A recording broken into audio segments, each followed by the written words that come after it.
ये प्रधानमंत्री जो चादर भिजाए हैं, किसी शायर ने अच्छा कहा प्रधानमंत्री के बारे में।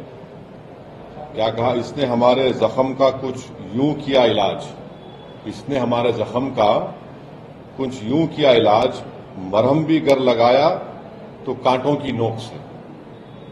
तो ये जो पूरे देश में बीजेपी संघ परिवार की तरफ से हर उनका ऑर्गेनाइजेशन कोर्ट को जा रहा है कि यहां पर खुदाई हो, यहां पर खुदाई हो, ये मस्जिद नहीं है, ये दरगाह नहीं है, ये कब्रस्तान नहीं है। तो प्रधानमंत्री अगर चाहते हैं तो ये तमाम चीजों पर रोक लग जाएगा। और दूसरी अहम बात यह है कि पिछले 10 साल से बीजेपी की सरकार है, नरेंद्र मोदी प्रधानमंत्री है। प्लेसेस ऑफ वर्शिप एक्ट जो पार्लियामेंट में पास हुआ और राम मंदिर के जजमेंट में उसको नॉन रिट्रोग्रेशन की बात सुप्रीम कोर्ट ने कही दी, उसके बावजूद भी ये सरकार का कोई स्टैंड ही नहीं है उसके ऊपर। इसीलिए आज आप देख रहे हैं कि 7 से ज्यादा मस्जिद और दरगाह के मसले सिर्फ उत्तर प्रदेश से हैं, जहां पर बीजेपी की सरकार है और जहां से प्रधानमंत्री अपना एमपी का चुनाव जीत कर आते हैं। तो ये सिर्फ चादर भिजाने से कुछ फायदा नहीं होगा।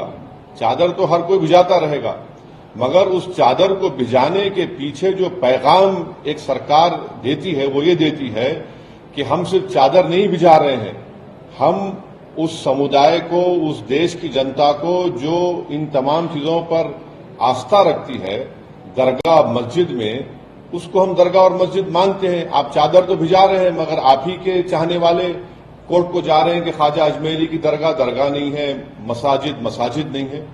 तो ये इस चीज को ये रोकने की जरूरत है और असली काम जो सरकार को करना है वो रोके, इन तमाम चीजों को रोक लगाए कि क्या ये क्यों कर रहे हैं लोग सब जाकर तमाशा। ये सर, आपने ऐलान कर दिया है कि दिल्ली चुनाव में आप एक्टिवली पार्टिसिपेट करेंगे। कल प्रधानमंत्री ने दिल्ली की जनता को कई सौगात दिए और साथ में जो मौजूदा सरकार है उसको उस पर कई तोहमतें उन्होंने लगाई और जो सौगात दिए, घरों के चाबी भी बांटे गए, उसमें हमने देखा कि अल्पसंख्यक समुदाय के लोगों को भी दिया। सबका साथ सबका विकास तो कहीं न कहीं उनके उस जेस्चर में दिखा। देखिए, मैं एक नहीं 2 से ज्यादा आरटी एप्लीकेशन डाला हूं जिसमें हम सरकार से इस बात का डिमांड कर रहे हैं कि आपने अर्बन एरियाज में और अर्बन एरियाज से हटकर जो घर दे रहे हैं बनाकर, प्रधानमंत्री आवास योजना जो भी हो, उसका डेटा हमको दीजिए। बताइए आप कितने मुसलमानों को दे रहे हैं? देते नहीं है, बताते नहीं है। भाई क्या शेयर है उसमें जो आप गवर्नमेंट की स्कीम जो है इसमें मुसलमानों का क्या शेयर है बताइए। अल्पसंख्यक समाज का खासतौर से मुसलमानों का देते नहीं है। अब ये दिखाने को खड़ा कर देते हैं, थोड़ा बहुत देते हैं, मगर असल शेयर क्या है उनका वो नहीं बताना चाहते हैं। अब चुनाव है तो इसीलिए सब करना पड़ रहा है, मगर याद रखिए कि चाहे ये मौजूदा केजरीवाल की ड्रामेबाज सरकार हो या प्रधानमंत्री की कम्युनल सरकार हो, इससे ये बात मालूम हो रही है कि अगर 1 नेशन 1 इलेक्शन होगा तो फिर ये सब चीजें नहीं मिलेगी। अब पार्लियामेंट का चुनाव हुआ 6 महीने पहले, अब दोबारा चुनाव हो रहा है तो हर सरकार अपना अपना अनाउंसमेंट कर रही है। इससे देश को समझना है कि देश के जनता और उसके वोटर का फायदा करने के लिए ये सब अनाउंसमेंट्स हो रहे हैं। गो इसका इकोनॉमिक इम्पैक्ट जो होगा वो अलग बात है। तो इससे बात साबित हो रही है कि 1 नेशन 1 इलेक्शन देश के वोटर के हित में भी नहीं है, संविधान के खिलाफ भी है। कितने सीटों में आप दिल्ली इलेक्शंस में कंटेस्ट? अभी वो फैसला हो रहा है, हमारे दिल्ली अध्यक्ष उस बात का तय करके आपको बताएंगे। मगर जरूर हम चुनाव लड़ रहे हैं और अच्छी तरीके से लड़ने की हमारी पूरी कोशिश होगी। सर, और एक इशू है, गवर्नमेंट ने प्रोटेस्ट लॉन्च किया है, new China country, we are saying that they are already in Ladakh. Government has launched a strong protest with China over the recent creation of 2 countries, or they are saying that they are already. ये क्या language है मोदी सरकार की? हम strong protest launch कर रहे हैं, फिर आप उनको बोल रहे हैं कि आके भारत में इन्वेस्टमेंट करो, फिर आप चाइना से कह रहे हैं कि ठीक है हमारा जो इम्पोर्ट इम्बैलेंस है चाइना से कंटिन्यू होता रहेगा। एक पॉलिसी तो रखिए ना। और हमको ये भी नहीं बता पा रहे हैं सरकार कि वो जो 65 में से 25 पेट्रोलिंग पॉइंट पर हमारी फौज पेट्रोलिंग करती थी, वो हम कर पाएंगे नहीं कर पाएंगे। और आप जो एग्रीमेंट चाइना से किए उसको ले जाकर यांगसे अरुणाचल से मिला दिए। तो ये कोई चाइना की पॉलिसी नहीं है। मैं साफ तौर से कह रहा हूं, ये सरकार चाइना से डरती है। आप खूब हम स्ट्रांग प्रोटेस्ट क्या प्रोटेस्ट है? हमारी जमीन पर वो लोग ये एक कंट्रीज बना रहे हैं और डैम बना रहे हैं, और डैम बनाएंगे तो नुकसान किसको होगा? माने बिलियंस ऑफ डॉलर्स का उस चाइना ने अनाउंस करके, तो खुद बीजेपी वाले कह रहे नुकसान हो रहा तो क्या करेंगे? आप खाली जबानी बोलेंगे? आप सरकार में हैं, आप पावर में हैं, आप प्रधानमंत्री हैं, आपकी पार्टी है, आप इसको क्यों नहीं कर पाते हैं? रोक क्यों नहीं कर पाते इन चीजों को आप? मगर आपको चाइना से पैसा चाहिए इन्वेस्टमेंट के तौर पर। सर, केजरीवाल ने टूथपेस्ट हैं अलग अलग मजहबों के, उनको एक अमाउंट देने का एक तनख्वाह मुकर्रर किया कि आना देंगे सत्ता में आएंगे। क्या ये तुष्टीकरण की राजनीति नहीं है? और क्या एक सवाल में एक और चीज है, क्या आपके वहां पर एक्टिवली पार्टिसिपेट करने की वजह से ये चीजें हो रही? नहीं, देखिए, एक बात आपको हम बता रहे हैं, तुष्टीकरण का जो आप बात कर रहे हैं, दिल्ली में जितनी विधानसभाओं में जहां पर अल्पसंख्यक समाज, खासतौर से मुसलमान रहते हैं, आप जाकर उन इलाकों को देख लीजिए। मीडिया से मैं रिक्वेस्ट जाकर देखिए, वहां पर क्या बुरा हाल करके रख दिए। दिल्ली का कचरा लाकर जहां पर अल्पसंख्यक समाज के मुसलमान रहते हैं, वहां पर लाकर उसको फेंकते हैं। ये इनका जो बड़ा ड्रामा होता है केजरीवाल का कि हम क्लिनिक बनाए, स्कूल बनाए, कहां बनाया तुमने बताओ, जहां पर अल्पसंख्यक समाज के मुसलमान रहते हैं। और तुम्हारा जो सरकार का जो परफॉर्मेंस है, डेवलपमेंट सब झूठा है, बकवास है। जाकर आप देखिए वहां पर जहां मुसलमान रहते हैं। चौथी बात यह है कि जो लोग जेलों में हैं, उनके ताल्लुक से एक लफ्ज तो नहीं बोलते, जो उनके पार्टी के लोग भी हैं, भूल गए उन लोगों को। केजरीवाल को बेल हो गई, सिसोदिया को बेल हो गई, इनके तमाम नेताओं को बेल हो जाती है। और जब दिल्ली में जेनोसाइड हो रहा था, ठीक है, लॉ एंड ऑर्डर इनके पास नहीं है, मगर आप क्या करते हैं? मुख्यमंत्रियों पर राजघाट पर जाकर बड़ी आते हैं आप। मरने वालों को एस ग्रीशिया का जो पैसा देते हैं, उसमें भी आप कम्युनिज्म करते हैं। तो ये सब ड्रामेबाजी हो रही है। रियल डेवलपमेंट जहां होने का है, जहां पर दलित और मुसलमान रहते हैं, कुछ नजर नहीं आता हमको। सर, आप हमेशा से सावरकर की आइडियोलॉजी वगैरह को चैलेंज करते रहते हैं, मुखालफत करते रहते हैं। कल प्रधानमंत्री के दिल्ली से एक बीयू में कॉलेज खोला जाएगा सावरकर के नाम पे, वीर सावरकर के नाम पे, क्या कहें? नहीं, हम प्रधानमंत्री से एक ही बात पूछना चाह रहे हैं कि क्या उनकी सरकार कपूर कमीशन ऑफ इंक्वायरी की जो फाइंडिंग्स है, जिसमें चीफ जस्टिस कपूर साहब ने अपनी इंक्वायरी कमीशन रिपोर्ट में कहा कि सावरकर महात्मा गांधी के कत्ल के कॉन्स्पिरेसी में शामिल है, ये प्रधानमंत्री हमको बता दें।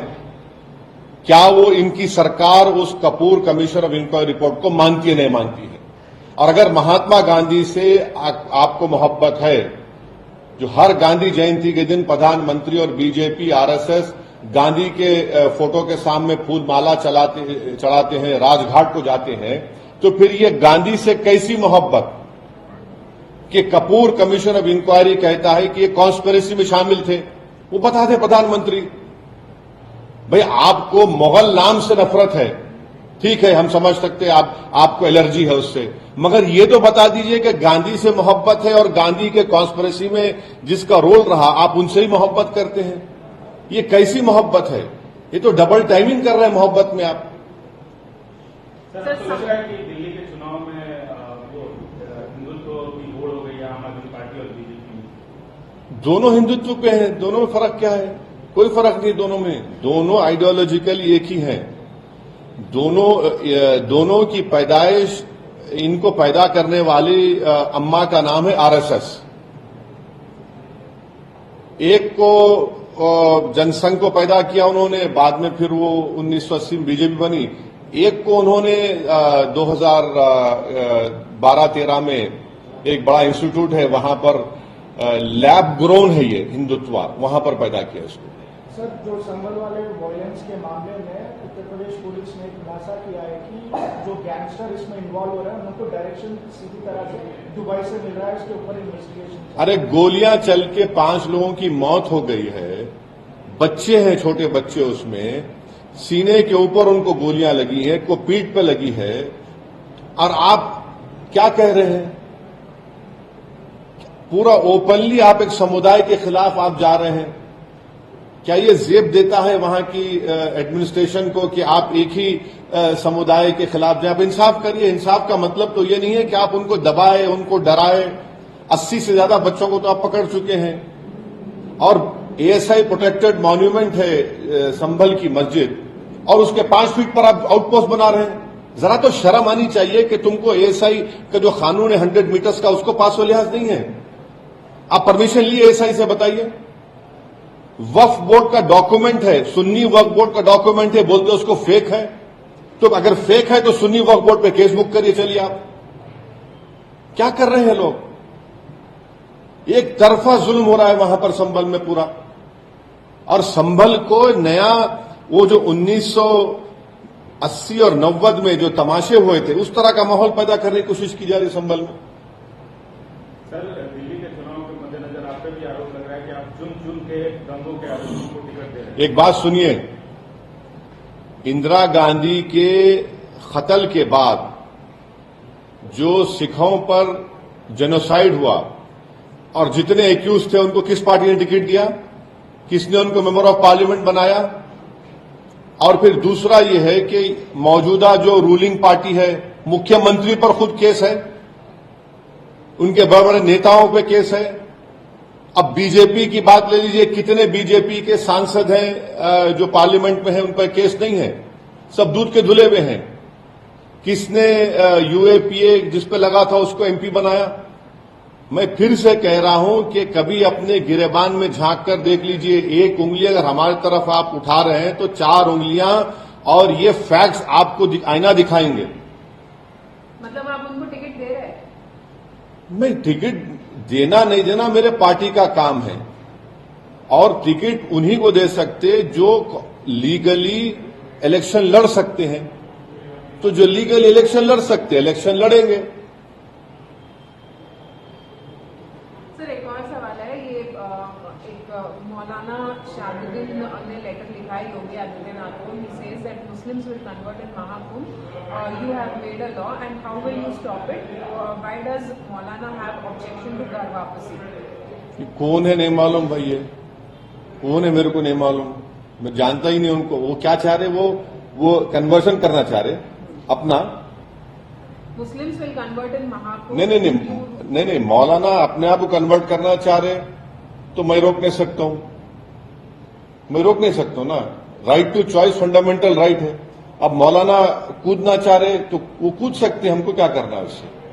हम अपने संविधान के तहत, अपनी मर्जी के तहत हम मुसलमान थे, हैं, और इंशाल्लाह सुबह क़यामत तक भारत में रहेंगे।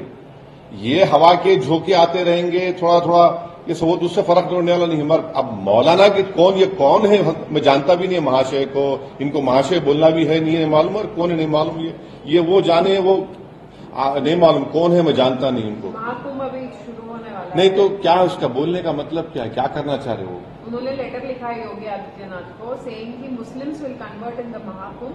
You have made a law, how will you stop it? मतलब मुस्लिम्स जो है वो कन्वर्ट होंगे महाकुंभ में। महाकुंभ जो प्रयागराज में हो रहा है। नहीं, वो बेचारे वो अब नहीं मालूम कितना उनका आईक्यू है, मगर आप अगर हिंदू धर्म को छोड़ रहे हैं तब आपको परमिशन लेना है, तब आपको परमिशन लेना है। माने कलेक्टर से परमिशन, इससे परमिशन, और इसको आप जक्स्टापोज करिए यूनिफॉर्म सिविल कोड से। यूनिफॉर्म कहां रहेगा फिर? आप बताइए कि यूनिफॉर्म सिविल कोड आप लाएंगे और फिर आप ये कानून भी रखेंगे, फिर आप लव जिहाद की भी बात करेंगे, तो क्या होगा बताइए? मजाक है और कुछ नहीं है ये।